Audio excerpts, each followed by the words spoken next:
Dios les bendiga, mis queridos hermanos y hermanas en Jesucristo. Les saluda Carlos Pauta.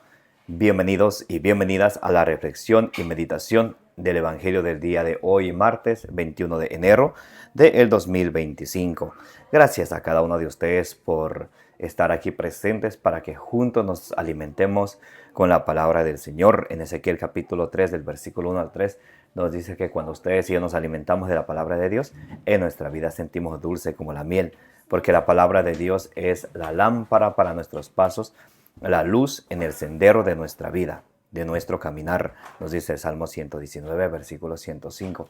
Por eso pidámosle juntos al Espíritu Santo que prepare nuestro terreno, que es nuestro corazón, que sea ese terreno fértil, que al recibir la semilla del reino de los cielos, que es la palabra de Dios, ustedes y yo con perseverancia demos mucho fruto y alcancemos la meta de nuestra fe, que es la salvación de nuestras almas. Esa es la meta de todo cristiano.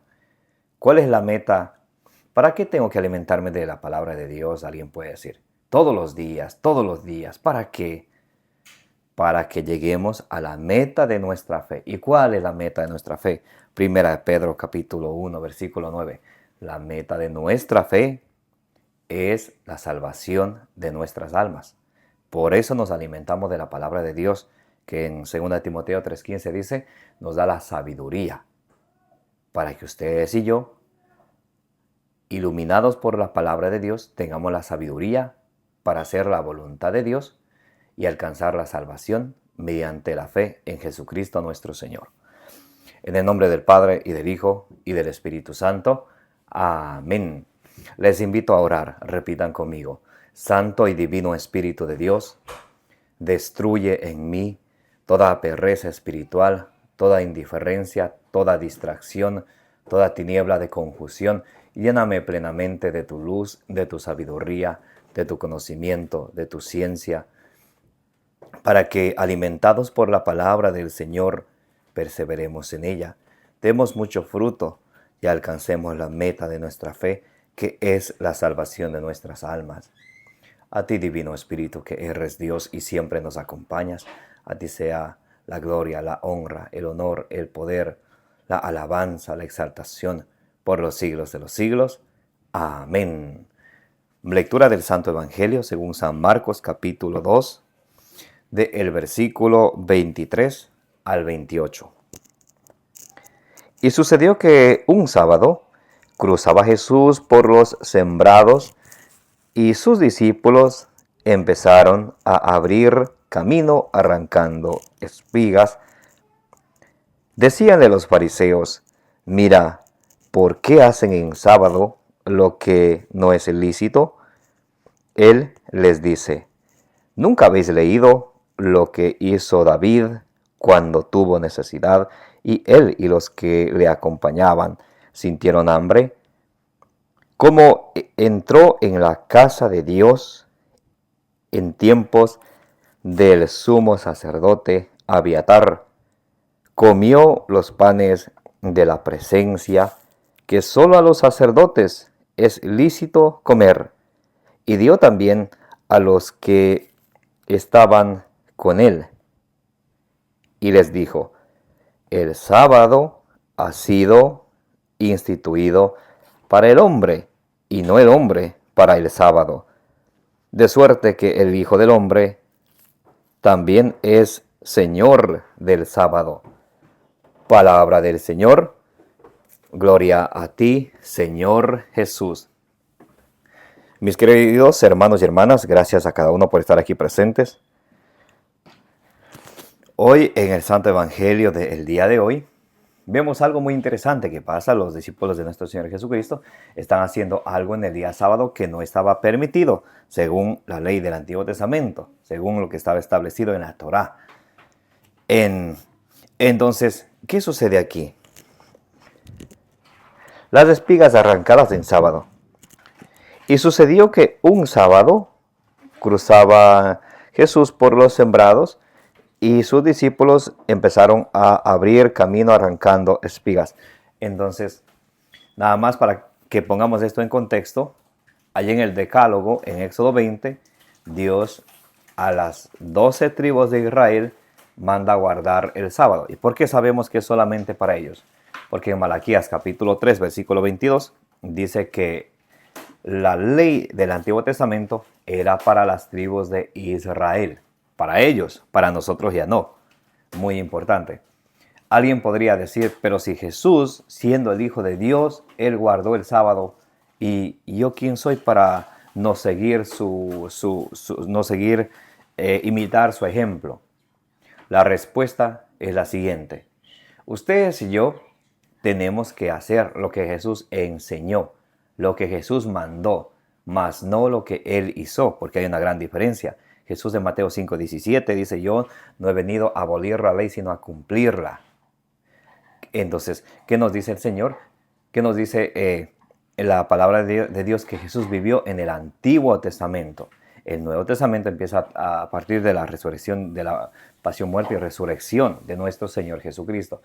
Por eso, por ejemplo, vemos cómo Jesús cumplía con algunas normas del Antiguo Testamento, como por ejemplo allá en Lucas capítulo 2 del versículo 22 al 24, cuando fue circuncidado a los 8 días, por ejemplo. Entonces, él iba los sábados a la sinagoga porque ese era el día que los judíos guardaban. Entonces, para nosotros, el nuevo pueblo de Dios, ni ustedes ni yo no pertenecemos a ninguna tribu de Israel. Alguien puede decir, oh, yo espiritualmente pertenezco a la tribu de Judá, por ejemplo. No, las tribus no son espirituales, son tribus físicas. Hasta ahora existen, son los judíos. Y ustedes y yo no somos judíos, ¿ok? Muy importante. Ahora, para nosotros, el nuevo pueblo de Dios, ¿qué día es el que guardamos? Guardamos el día domingo. ¿Qué quiere decir domingo? Apocalipsis 1:10, día del Señor. Ese es el día que se reunían los discípulos para la fracción del pan, para oficiar el culto de la nueva alianza. Dentro del culto está el sacrificio. Y para que haya sacrificio tiene que haber el sacerdote que ofrece el sacrificio. Entonces, el culto de la nueva alianza, los cristianos primitivos y nosotros, por ya 2000 años, hemos guardado el día que domingo, que es día del Señor, primer día de la semana, el día que Jesús resucitó. Eso para que tengamos en cuenta. Por eso San Pablo en Colosenses 2:16 dice que nadie les critique por si no guardan el día sábado. ¿Ok? Y en Colosenses 2:17 dice que eso del Antiguo Testamento era una sombra de lo que iba a ser la realidad, y la realidad es Cristo. Entonces, por eso Jesús dice en Juan 14:23, si ustedes me aman, guardarán mis mandamientos, guardarán mi palabra, no la ley de Moisés. Muy importante, ¿ok?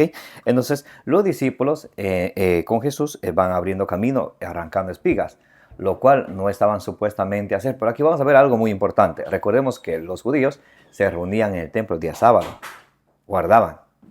De hecho, no podían salir, solamente podían caminar una cierta distancia, no podían hacer muchas cosas. Pero ¿qué sucede?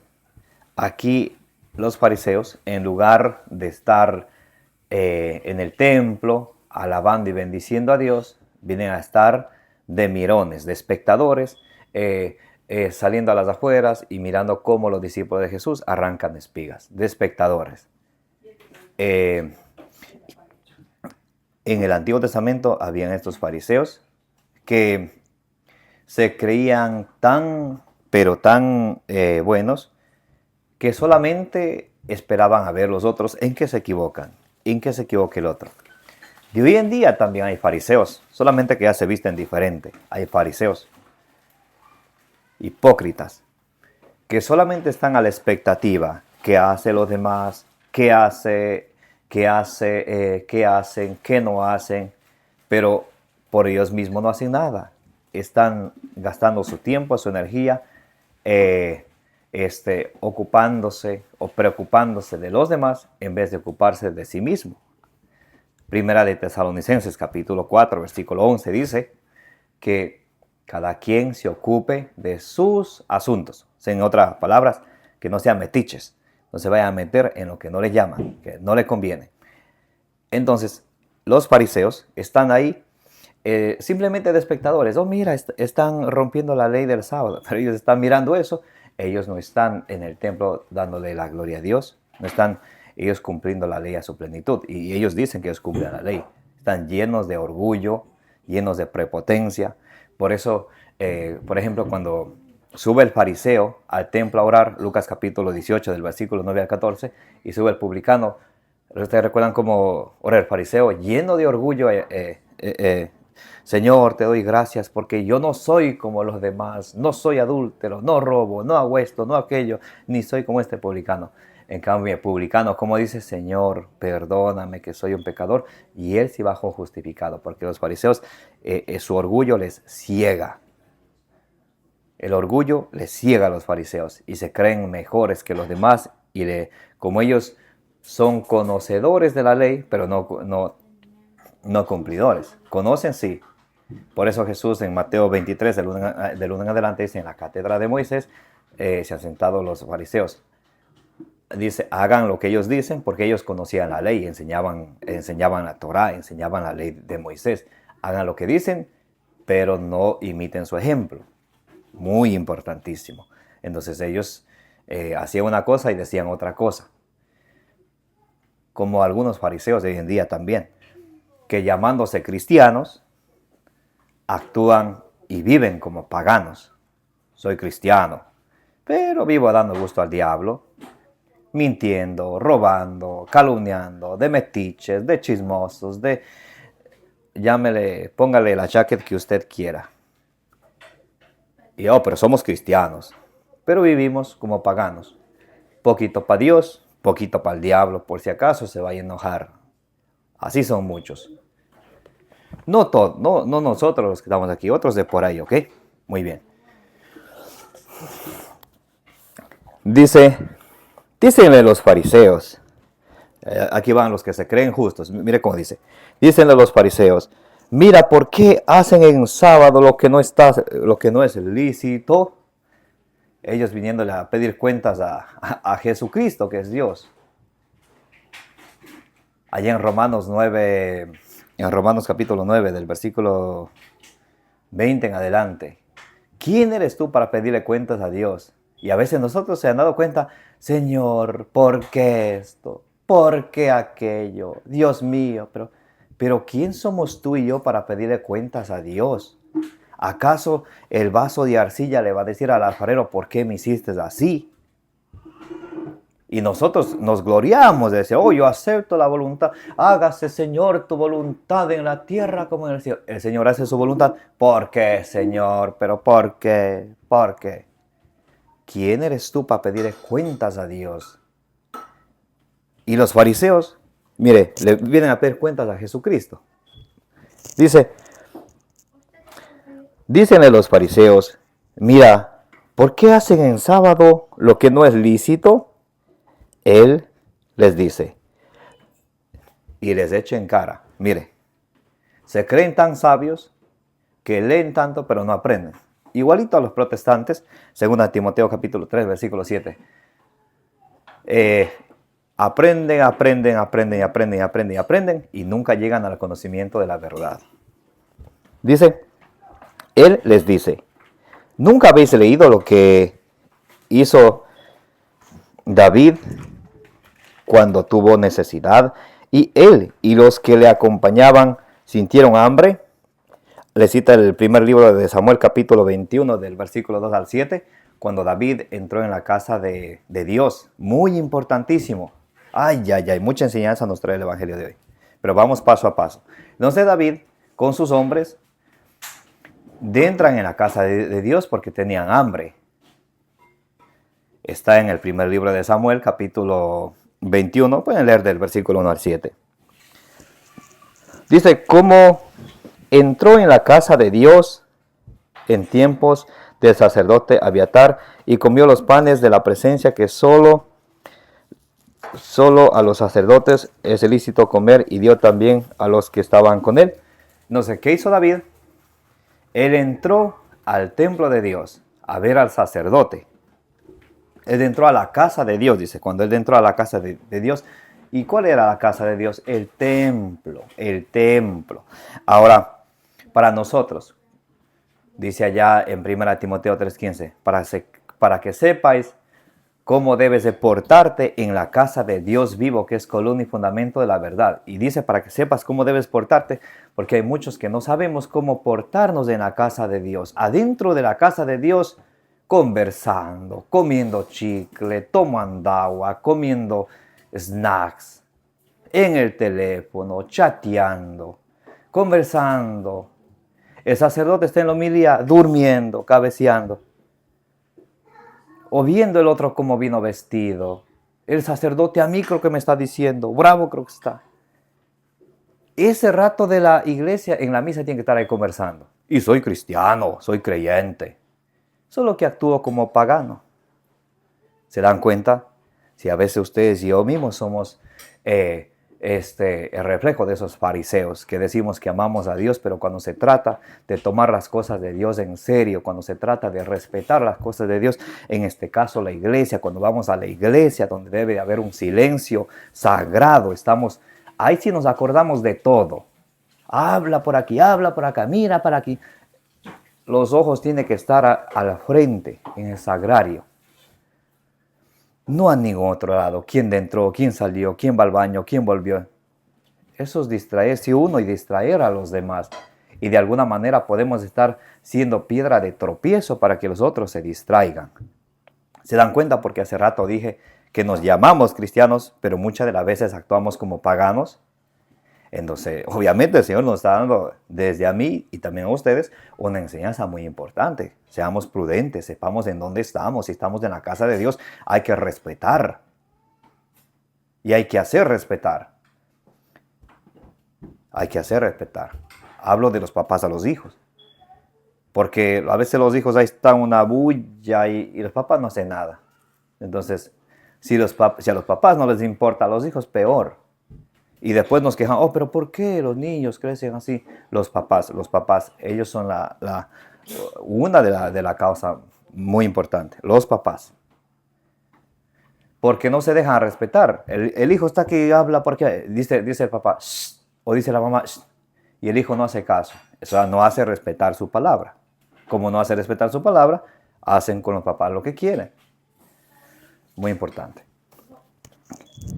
Dice, David entonces, él entró y comió el pan de la presencia que solamente los sacerdotes podían comer. ¿Sí? Esto es muy importante. Hay alimentos que solamente los sacerdotes pueden comer. Aquí les va un caramelito para los monaguillos. ¿Conocen algún monaguillo? Aquí les va. En el momento de las ofrendas, en la procesión de ofrendas, hay personas que traen frutas y traen al altar. Y lo que se trae al altar se deja allí. Éxodo 29:37. Lo que toque el altar queda consagrado y lo que está consagrado es única y exclusivamente para el sacerdote. Todos los alimentos que son colocados en el altar, que han sido entregados en la procesión de ofrendas como sacrificio y llegan al altar, quedan consagrados. Y eso tiene, según la palabra de Dios, tiene el sacerdote, está a disposición de él. Él puede regalar, él puede hacer con ellos lo que él desee, porque eso le corresponde solo a él.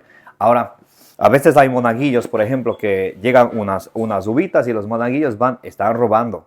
Y los papás que tienen hijos monaguillos y sus hijos y ven que sus hijos están cogiendo las cosas del altar, alimentos y comiéndose, tienen que enseñarles que eso no se hace. Es mejor, bueno, nada no es mejor, pero les voy a poner un ejemplo. Si el sacerdote tuviera un plato de uvas, donde les pongo ejemplo para que se den cuenta, o sea, lo grave que es. Si el sacerdote tuviera, por ejemplo, un plato de uvas en el lugar donde se cambia, en la sacristía,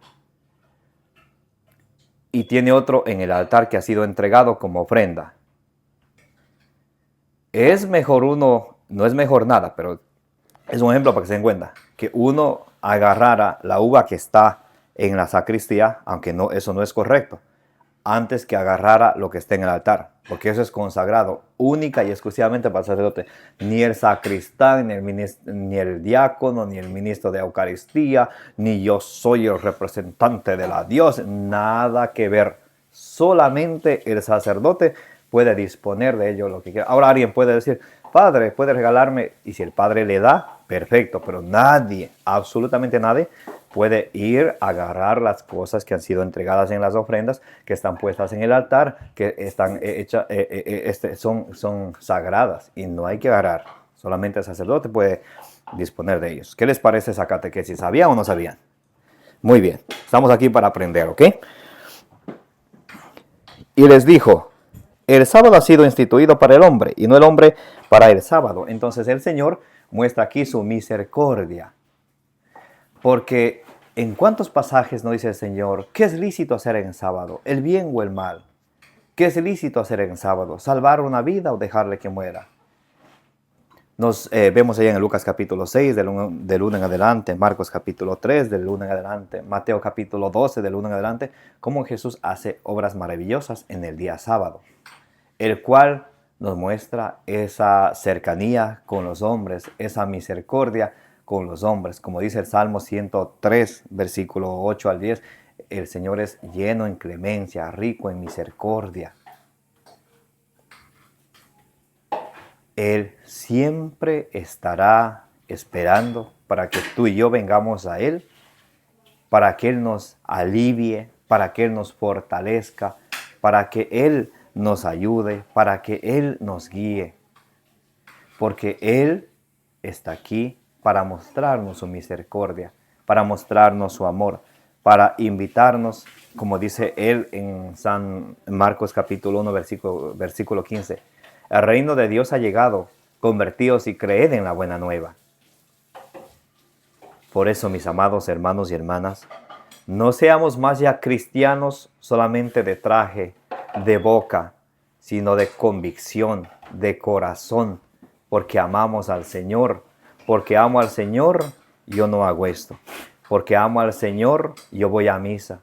Porque amo al Señor, yo me confieso, yo comulgo. Porque el Señor viene a mostrarme su misericordia. Bendito sea Dios. Amén.